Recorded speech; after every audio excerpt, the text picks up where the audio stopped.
আমি পবিত্র কোরআনুল কারীম থেকে সূরাতুল আসর তেলাওয়াত করেছি। সূরার নাম কি? সূরাতুল আসর।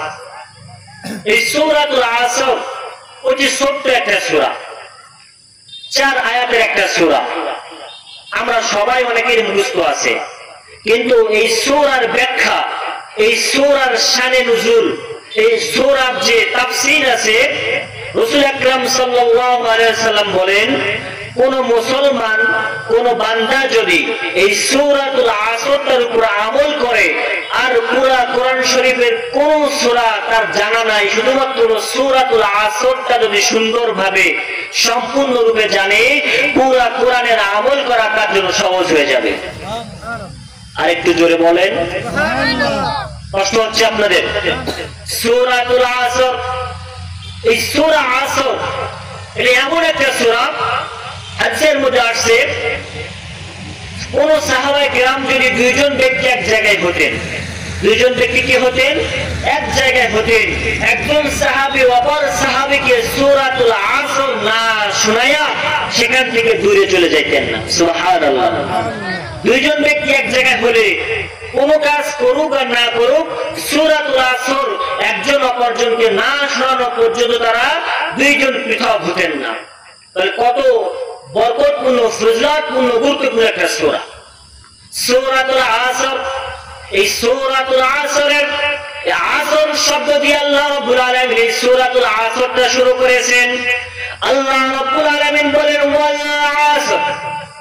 আসর শব্দের অনেকগুলো শাব্দিক অর্থ, পারিভাষিক অর্থ আছে। তার মধ্যে একটা অর্থ হলো, আসর শব্দের অর্থ হলো সময়। আসর শব্দের অর্থ কি? সময়। আসর শব্দের অর্থ হলো যুগ। আসর শব্দের অর্থ হলো কাল। আসর শব্দের অর্থ হলো আসরের সময়। তাহলে সময়ের দাম আল্লাহ তাআলার কাছে কম নাকি বেশি? সময়ের দাম আল্লাহ তাআলার কাছে অনেক বেশি। এই সময়ের দাম শুধু আল্লাহ তাআলার কাছে বেশি না, আমাদের কাছে অনেক বেশি।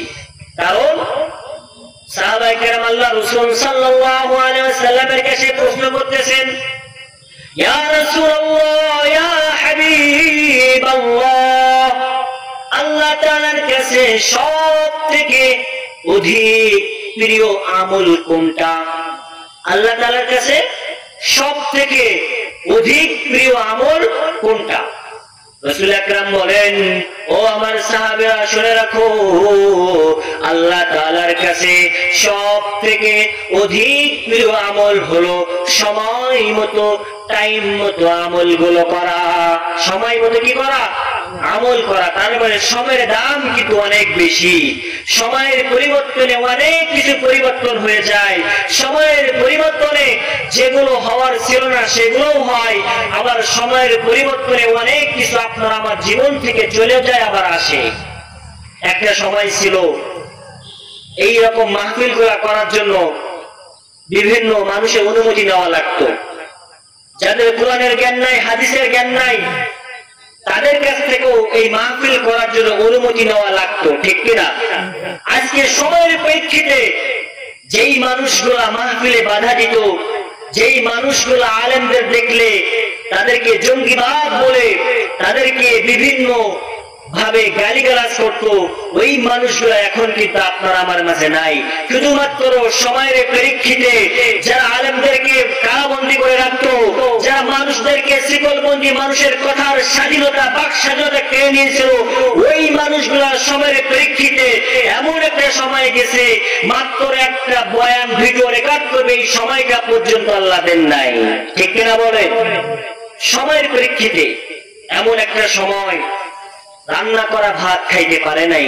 এই ক্ষমতা কার বলেন তো? ক্ষমতা দিতে পারেন একজন, আবার ক্ষমতা দিতে পারেন একজন, বলেন তো তার নাম কি? সব সময় সবকিছুর সর্বোচ্চ ক্ষমতা কার? আল্লাহ। সম্মানিত হাজিরিন, এই সূরাতুল আসর আল্লাহ রাব্বুল আলামিন নাজিলের প্রেক্ষাপটটা আপনাদেরকে শোনায় দেয়। হযরত আবু বকর রাদিয়াল্লাহু তাআলা আনহু, অন্যান্য সাহাবায়ে কেরাম যখন আল্লাহ রাসূল সাল্লাল্লাহু আলাইহি ওয়াসাল্লামের দাওয়াতে আস্তে আস্তে করে ঈমান গ্রহণ করতে লাগলেন, কালিমা পড়তে লাগলেন। কালিমার দাওয়াত যখন গ্রহণ করতে লাগলেন, ওই সময় কাফেররা, বেদুইনরা, ওয়ালিদ ইবনে মুগিরার মতো টাটকা টাটকা কাফের মুনাফিকরা, তারা আবু বকর রাদিয়াল্লাহু তাআলা আনহুকে ডেকে ডেকে বলতে লাগলেন, ও আবু বকর, তুমি কি এমন চিন্তা ভাবনা করতেছো? তোমরা তো ক্ষতির মধ্যে পড়ে যাইতেছো, তোমাদের ব্যবসায় তো ভাটা পড়ে গেছে, তোমাদের সম্পদ গুলা নষ্ট হয়ে যাইতেছে, তোমাদের মান সম্মান সমাজের মধ্যে যত প্রভাব ছিল এই প্রভাব গুলা আস্তে আস্তে নষ্ট হয়ে যাইতেছে। ওয়ালিদ ইবনে মুগিরা আবু বকর রাদিয়াল্লাহু তাআলা আনহুকে ডেকে কি বলতেছেন যে তোমরা তো ক্ষতির মধ্যে পড়তেছো, তোমাদের সম্পদগুলো নষ্ট হয়ে যাচ্ছে, ব্যবসা, তোমার ব্যবসায় ভাটা পড়ে যাচ্ছে। কারণ আবু বকর রাদিয়াল্লাহু তাআলা যখন কালিমা গ্রহণ করলেন, ঈমান গ্রহণ করলেন, কাফেররা তখন আবু বকর রাদিয়াল্লাহু তাআলা আনহুর কাছ থেকে ব্যবসার মালামাল ক্রয় করা বন্ধ করে দেয়। কি করে দেয়? মালামাল ক্রয় করা বন্ধ করে দেয়। তাদের সাথে ওঠা বসা, লেনদেন সবকিছু যখন বন্ধ করে দেয়, আর তাকে ঠাট্টা করে বলে, আবু বকর, কি এমন ধর্ম তুমি গ্রহণ করলা? তোমরা তো ক্ষতির মধ্যে পড়ে গেছো, তোমরা তো অসহায়ের মধ্যে পড়ে যাচ্ছ, তুমি এই ধর্ম ছাড়ো, না হলে তোমরা এই ক্ষতিগ্রস্তের মধ্য থেকে বের হয়ে আসতে পারবে না। পড়েন নাউজুবিল্লাহ। হযরত আবু বকর রাদিয়াল্লাহু তাআলা আনহু সহ সাহাবা কিরামদেরকে যখন ঠাট্টা বিদ্রুপ করে কাফেররা এই সমস্ত কথা বলতে লাগলেন, তখন আল্লাহ রাব্বুল আলামিন সূরাতুল আসর নাযিল করে দিলেন। আরেকটু জোরে বলেন, আল্লাহ রাব্বুল আলামিন সূরাতুল আসরের মধ্যে কি বলতেছেন? ওয়াল আসরি ইন্নাল ইনসানা লাফি খুসর। আল্লাহু আকবার। আল্লাহ বলেন ইন্নাল ইনসানা, ইন্না শব্দের অর্থ হলো নিশ্চয়, ইনসানা প্রত্যেক মানুষ, সকল মানব জাতি সবাই নিশ্চয় লাফি খুস ক্ষতিগ্রস্তের মাঝে আছে। সব মানুষরা কিসের মধ্যে আছে? ক্ষতিগ্রস্তের মাঝে আছে। ডাক্তাররা ক্ষতিগ্রস্তের মাঝে আছে, ব্যবসায়ীরা ক্ষতিগ্রস্তের মাঝে আছে, নেতারা ক্ষতিগ্রস্তের মাঝে আছে, চেয়ারম্যান ক্ষতিগ্রস্তের মাঝে আছে, এমপি ক্ষতিগ্রস্তের মাঝে আছে। প্রত্যেকটা মানুষ কিসের মধ্যে আছে? ক্ষতিগ্রস্তের মাঝে আছে। পরে আয়াতে আল্লাহ বলতেছেন ইল্লাল্লাযীনা আমানু ওয়া আমিলুস সালিহাত। বলেন আল্লাহু আকবার।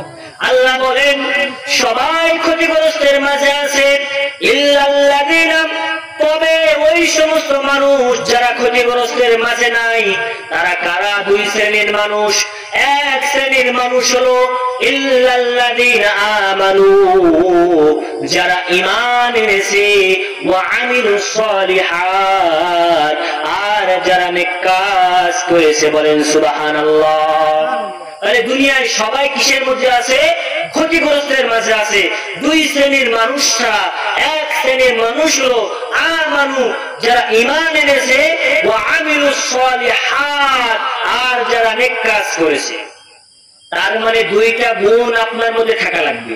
একটা হলো ঈমান আনতে হবে, আবার ওয়া আমিলুস সালিহাত, নেক কাজ করা লাগবে। ঈমানও আনা লাগবে, আবার কি করা লাগবে? নেক কাজও করা লাগবে। আমাদের সমাজে অনেক মানুষ আছে ঈমান আনে ঠিক মতো, কিন্তু নেক আমল করতে চায় না। আছে না নাই? অনেক মানুষ আছে মুসলমান, সব ঠিক আছে, ঈমানও আছে, কিন্তু নামাজ পড়ে না, রোজা রাখে না। বলে না, এমন মুসলমান আছে না নাই? এই যে আমাদের রমজান মাস আমাদের থেকে বিদায় নিল, অনেক মুসলমান মুরব্বী মানুষ, 50 বছর, 60 বছর, 70 বছর বয়স, এখনো পর্যন্ত ঈমান আছে ঠিক মতো, কিন্তু রোজা রাখে না। এমন মুসলমান আমরা দেখছি কি দেখি নাই? তার মানে এরা কিসের মধ্যে আছে? ক্ষতিগ্রস্তের মাঝে আছে। এই জন্য আল্লাহ রাব্বুল আলামিন পবিত্র কোরআনুল কারীমের মধ্যে অপর একটা জায়গায় বলেন, ইয়া আইয়ুহাল্লাযীনা আমানুত্তাকুল্লাহ আল্লাহ রাব্বুল আলামিন ডাক দিয়া বলেন, ইয়া আইয়ুহাল্লাযীনা আমানু, হে ঈমানদারগণ। আল্লাহ রাব্বুল আলামিন কাফেরদেরকে ডাক দিয়া বলেন নাই, মুনাফিকদেরকে ডাক দিয়া বলেন নাই, বেদুইনদেরকেও ডাক দিয়া বলেন নাই, ডাক দিয়েছেন ঈমানদারদেরকে। আপনি আমরা সবাই কি ঈমানদার? আমরা তো সবাই ঈমানদার নাকি? আল্লাহ রাব্বুল আলামিন ঈমানদারদেরকে ডাক দিয়া বলেন, ইত্তাকুল্লাহ, তোমরা আল্লাহকে ভয় করো। তোমরা কি করো? আপনারা কি সবাই আল্লাহকে ভয় করেন? সবাই করেন। আল্লাহ রাব্বুল আলামিন তাহলে তারপরেও কিসের জন্য ইত্তাকুল্লাহ, আল্লাহকে ভয় করার কথা বললেন? আল্লাহ রাব্বুল আলামিন আল্লাহকে ভয় করার কথা এজন্য বললেন, রাসূল আকরাম সাল্লাল্লাহু আলাইহি ওয়াসাল্লাম হাদিসের মধ্যে বলেন, যে ব্যক্তি আল্লাহকে পরিপূর্ণভাবে ভয় করবে ওই ব্যক্তির দ্বারা কখনো খারাপ কাজ হওয়া সম্ভব নয়। যে ব্যক্তি আল্লাহকে পরিপূর্ণভাবে ভয় করবে ওই ব্যক্তির দ্বারা কি কোনো খারাপ কাজ হওয়া সম্ভব? তার মানুষ মুসলমান আল্লাহকে ভয় করে। আমি যদি জিজ্ঞাসা করি, ভাই আপনি কি আল্লাহকে ভয় করবেন? হ্যাঁ আমি আল্লাহকে ভয় করি, কিন্তু নামাজ পড়ে না। আল্লাহকে ভয় করে রোজা রাখে না, আল্লাহকে ভয় করে সুদ খায়, আল্লাহকে ভয় করে ঘুষ খায়। বলেন ওই ব্যক্তি কি পরিপূর্ণভাবে আল্লাহকে ভয় করে? ওই ব্যক্তি কিন্তু আল্লাহকে ভয় করে না। যে ব্যক্তি পরিপূর্ণভাবে আল্লাহকে ভয় করবে ওই ব্যক্তি কখনো নামাজ কাজা করতে পারে না। যে ব্যক্তি পরিপূর্ণভাবে আল্লাহকে ভয় করবে ওই ব্যক্তি কখনো রোজা কাজা করতে পারে না। যে ব্যক্তি পরিপূর্ণভাবে আমার আল্লাহকে ভয় করবে সেই ব্যক্তি কখনো সুদ ঘুষের সাথে জড়িত থাকতে পারে না। এমন অনেক মানুষ